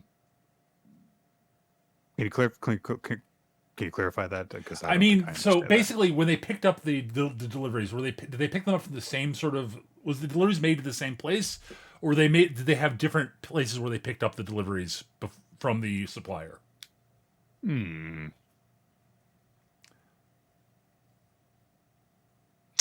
going to make one more rule here. Absolutely. It's possible that there may have been more than one place, and he went, but he was involved in only pickups at one. I don't know, but I'm thinking of ways to possibly track things. So no, I'm kind of trying to match up what I know with what you're asking and seeing if there's what the in between there. Sure. Might be. So, ooh, that's a good roll. He kind of clicks his tongue and his eyes go distant for a bit as he thinks about this. He says, come to think of it, there would be times when we would get a delivery in the same area, and we might provide an escort for the supply chain to certain places and not to others. So it's like if we got, say, a shipment in Cornwall, sometimes we would hit just one pharmacy, make sure that they got their stuff. Sometimes we would hit 3 of them, and sometimes we would hit just one. I think to keep up appearances, there would always be stuff that was going to every place in an area, making sure they was getting restocked at a consistent pace, as the demands of their legitimate business needed to be filled. But we wasn't always on security for every delivery that got made. Okay.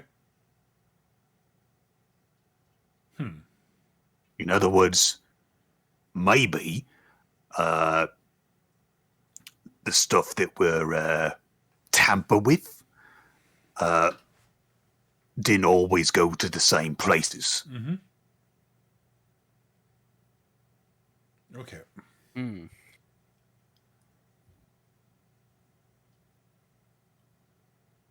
All right. All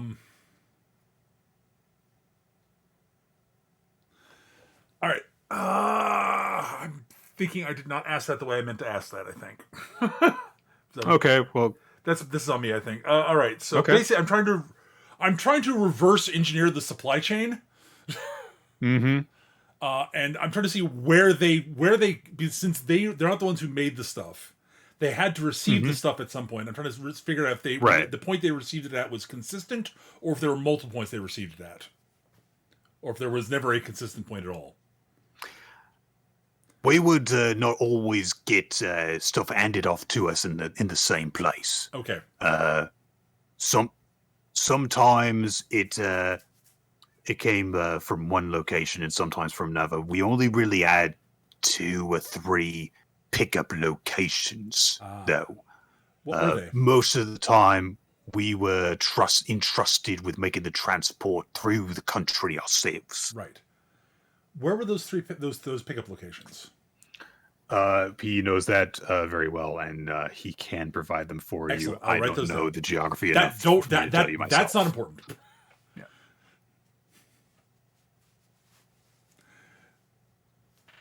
Okay. That is actually a piece of information I was hoping to get, actually. Right. Once I found out that they were not the ones making it. Okay.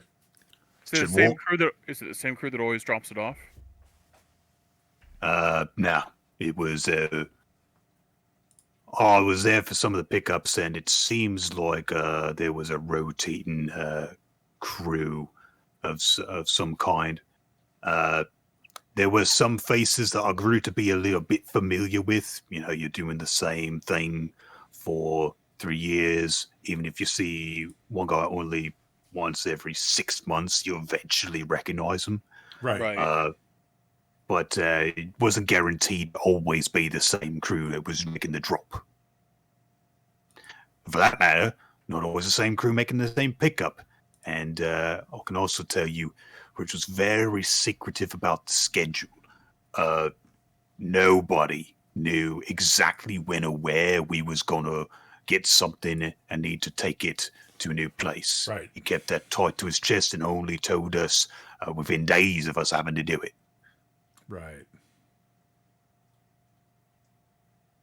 Okay. That is actually quite helpful. All right. The only other thing I've got to ask, the only thing I can think of to ask at the moment is sort of circling back to, does Reg have an actual sort of office or anything like that?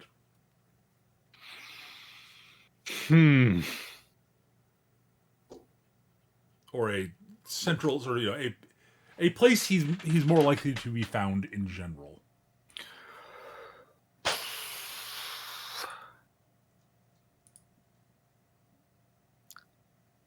Well, I knew of a couple of places that we would typically park in for a while. Can't tell you where he'd be right now. I mean, considering the number of places that he needed to work in and out of, he didn't to jump from place to place. But I know of a couple of places that might be considered his hideout. Okay, excellent. Any help on that would be helpful. He writes those down for me as well. Excellent. And you can tell that there are a couple, like, because he knows that there are a few more places that Reg tends to operate from than actual pickup points. But you do see that there's a little bit of an overlap in terms of some of them are kind of located relatively close to some of his hideouts. So it's not as if they always had to go out of their way in order to make it. Hey, Reg, you've Davies. Davies, you've definitely speculated on who Reg's partner was. Care to enlighten us as to who that might have been? Oh, the thing I thought was I think he must have been someone where if we knew who they was, then they would have been a deal. But not as if it's like some person where, you see them and you immediately know who they are. It's not some celebrity or nothing like that. But if we was to have known his name, then it would have probably been something that we were recognized at some point or another. That kind of level of importance in society. That was what I thought. Right. But you got any names for us? You must have thought of someone. Thought of someone? Yeah, he must have thought it was someone.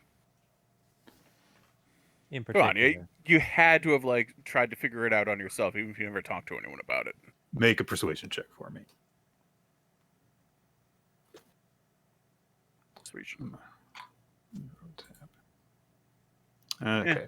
I'm not rolling terribly well today. It's an 11. So. Yeah.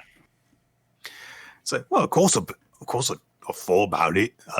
Even if I would look, I wouldn't know Trelawney for most of my life. I was pretty content to just kind of, hey, it's good pay and it's something that an idiot like me can do. But even if I wasn't exactly thinking about turning traitor on the organization, you tell someone that they can't know something, of course they can't think about it at least a little bit, right? Right. So, I remember me and one of my mates. Actually, he's the one who killed me, so I guess he's not my mate. Ryan thought it would be someone along the lines of it's got to be like Bill Gates or some shit like that. I was like, no, it's not going to be like that. But eventually, we kind of thought about it a bit, and he's like, all right, it's got to be someone who, like, if you say their name in a fancy ballroom or something like that, then they're gonna, oh yeah, Fred.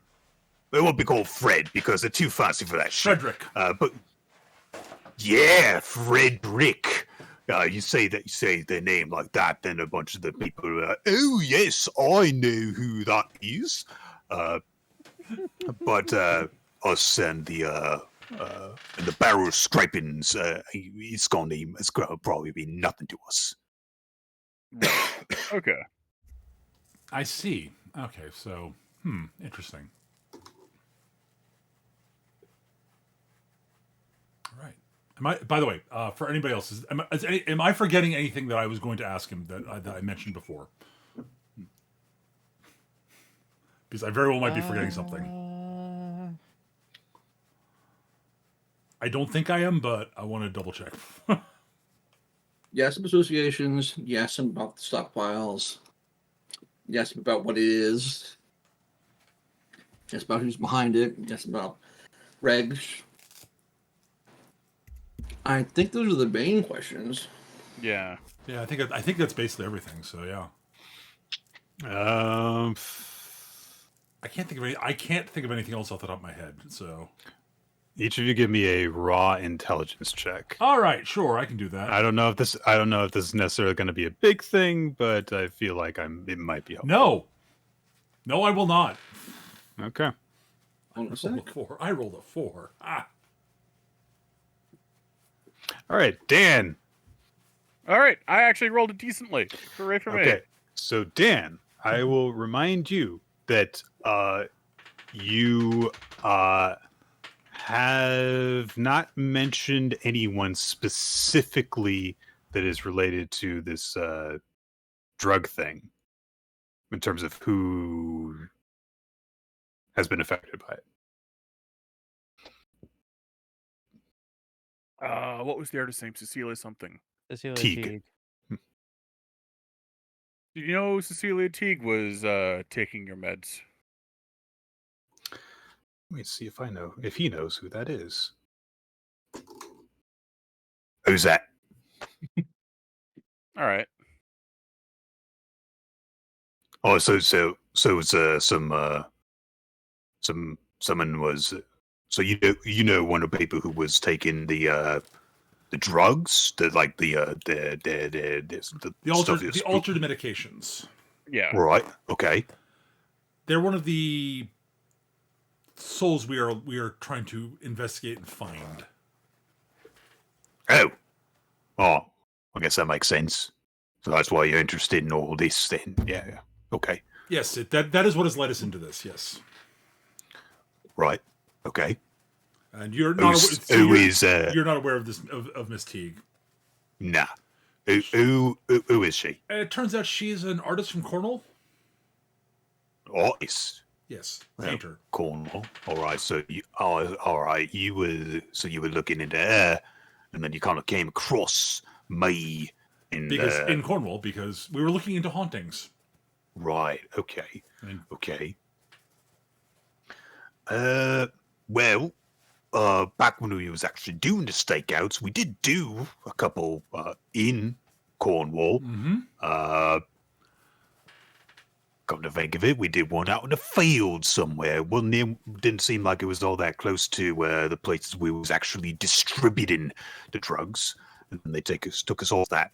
Or Reg took us off that at a certain point. But yeah, we did a bit of time just like, go out here, look for anything weird. Tell me about it if it happens. Nothing ever did. Nothing ever Born work. Out of curiosity, do you remember roughly where that was?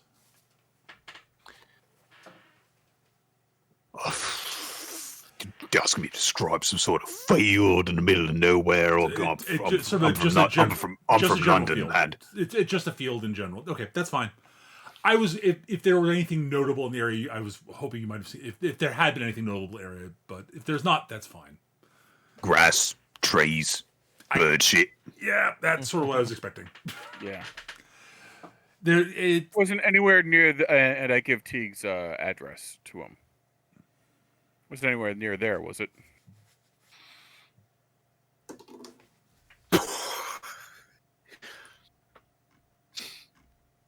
Yeah, it was. Oh, God, I haven't thought about that address at all. But yeah, he told us specifically it wasn't just like some field. It was a field next to down over Basque Road or whatever it was. Yeah, interesting. Yeah. Okay. Very interesting. I rolled a natural 20 for him to remember. Fair enough. All right.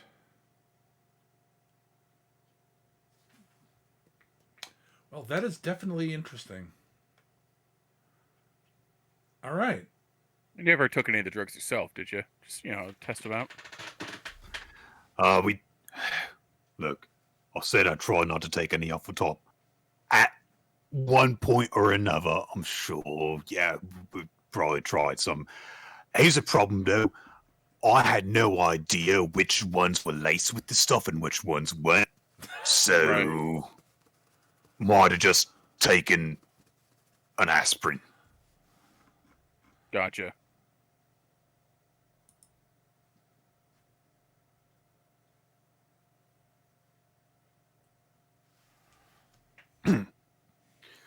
All right.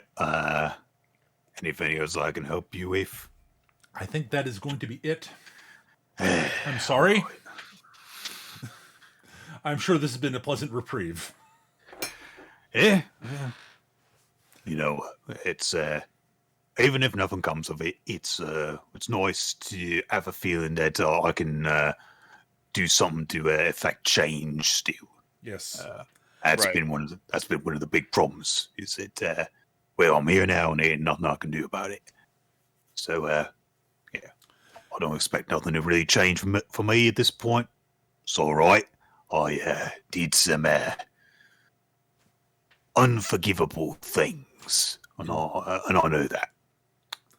Well, as I said earlier, I will pass on the fact that you were of assistance and see if something can be done. But as Dantalion most astutely pointed out, odds are no. the odds. I shouldn't say odds are no. There is basically no odds of anything, as far as I'm aware. I've never heard of a plea deal being brought out. I'll put it that way. And I've been doing this for a long time. Well, I appreciate the gesture, kid, and I appreciate your candor as well. If you ever need to know anything else, you know where to find me. Indeed. And please do find me, because it is a lot more comfortable here than it is out there. I understand. I wish you as much luck as is possible. All right. With which I will stand up, nod to him, and Lucifer, we are ready to head back. He comes out the door, which he has clearly been waiting at. He's like, "Hey, how you guys doing? You guys holding up all right? Hey, you guys look a little bit tired. Can I interest you in?" Okay. We wish to return. He shoos away someone who's got a tray of energy drinks. It was a warm energy drink. Like, it's got to be so hot. Oh, I'm sure that he can keep them cold if he wants to. Yeah, that's true. It is his Bailiwick. It is his domain. He can do as he wishes, largely. But yes, we would like to return expediently. All right. We'll take the quick route this time. Good. Sure. That is good. Nice catch. That is very good. You guys, rather than taking the more circuitous route that you took in order to get here, get on what literally looks like a 6-lane road, and walk down it. And you guys can see, even before you begin on your way, you can actually see like the kind of tunnel that you guys came down in order to get here. Yep. Of course, hell has a Strode. I bet there's an Applebee's and a McDonald's on it. Yeah, it's just on opposite sides. Well, always the one you want to go to is on the opposite end of the. Yeah. Oh, no, it's the highway from that Disney cartoon from the 40s. It's the highway out of hell. What are you guys talking about? It doesn't, like, you can get on it, but you can't leave. It doesn't go anywhere. So there's just a guy there selling food. He's like, "Yeah, I sell hamburgers, so I couldn't find a way out." But then he cuts to the next scene. There's a guy next to him selling hot dogs and ketchup. It's like, "Here, I couldn't find my way out either." As you guys are walking again, like, he can't help himself. He's like, I don't understand that you guys are looking for someone. I think he's one of mine. It's possible. Yep. All right. Just so you know, I got eyes on a lot of people who do very bad things. I'm sure you do.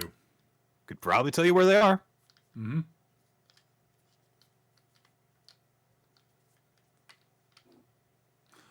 So, Dan, who do you think we should talk to next when we get back up to Limbo? I'm not sure. I'm gonna mull on it a bit. Yeah, good idea. Be a good idea to think on this. Nice, long, and quietly. As you guys are kind of like, going there and you're kind of like tuning him out, I want you guys to make one more round of insight checks. Absolutely. Ooh, 20. All right, Gideon. So you've kind of you have dealt with the Fallen One before, but there is something about the appearance that he has chosen for his modern influence that kind of pushes this a little bit more to the forefront for you, which is that you kind of feel this sense of it's not affinity, but kind of familiarity about the way that he has appeared before you. As in, there is a way that he is expected to appear, and therefore he appears that way. Right. And you kind of grow to understand that even if there weren't something that he actually wanted from you, that he would probably continue to act towards you the way that he has. Oh, sure. Because it is simply in his nature, as assigned to him by people who are alive and make up stories about the evil influences that come from below, that they will try and trick you, and they will try and deceive you into doing things that are going to make you wind up here. Right. So, although you're not sure if he was serious in some of the offerings that he was making, even if he literally did not care one way or another if you accepted them, he would have made them. He would have made the motions anyhow. Right. Yep.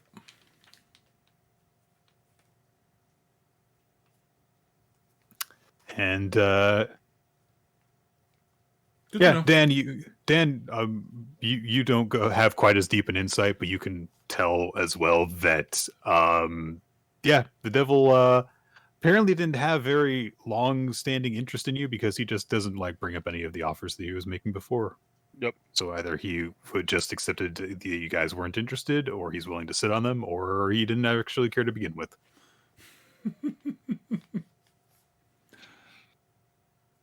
All right. When we get back I up, can believe that. Sorry, was that Eric? Didn't you cut you off? No, I can believe that. Yeah. So yeah, right before we get to the bit where we're leaving, I will let my morphological sort of warp back to the sort of PI Gideon before leaving.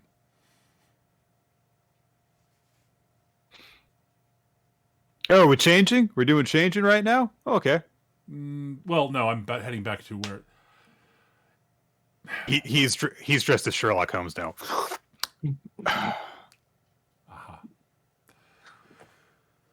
Well, I am a morphological being, as you are probably aware, Lucifer. This is my current role. Anyways, Indeed. that one does not suit you. I beg to differ. You see, as part of my repertoire, I need to be able to ascertain the secrets of all who keep them. Yes, but I'm saying Holmes specifically does not suit you. Too noble? A little bit. Maybe Sam Spade. Look, I just like the hat, okay? Oh, fair enough. It is a good I like it. I kind of like how that's the thing that actually irritated him. Anyways. Well, you guys successfully exit hell. Good Hooray! job. You've escaped. Yay. While this was happening, Rico and Jerome were having a wonderful lunch. Just chit-chatting. I don't know. Reiko went to go pet her cat because she thought about it. There you go. It's valuable And- use of time. Yeah, so. Yeah. And it's like she's got a phone call to make, so, may as well, settle in. Take care of the mandates first.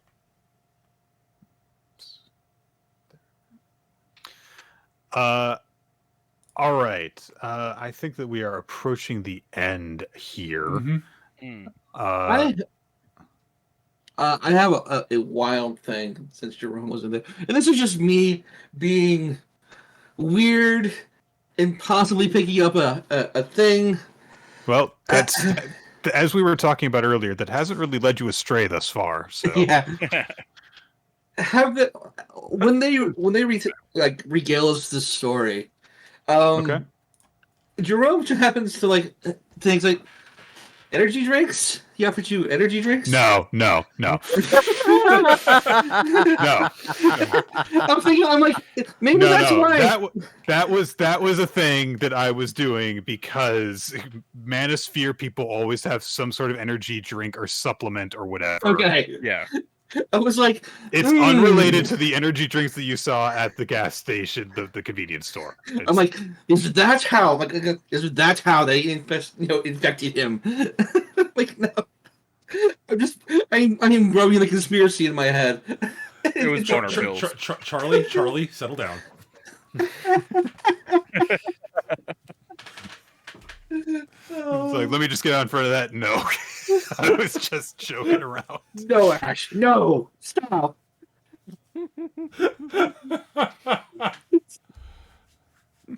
Yeah. Oh. Right. I think then if unless you guys like have some sort of closing thoughts, if you guys want to do any like, oh, what do we do next time kind of thing, I think that we'll just kind of wrap there. And I think it's a good wrap point. Next time. Yeah. All right. Well, thank you everybody on YouTube for watching. I hope you enjoyed, and we'll be back in whenever the next episode happens to be. Mm-hmm. And I'm gonna raid right as we're wrapping up the episode. But that's it for this episode, guys. Thank you for watching. I will see you guys next time. Take care. Bye-bye. Goodbye, everybody. Bye, everyone. Bye.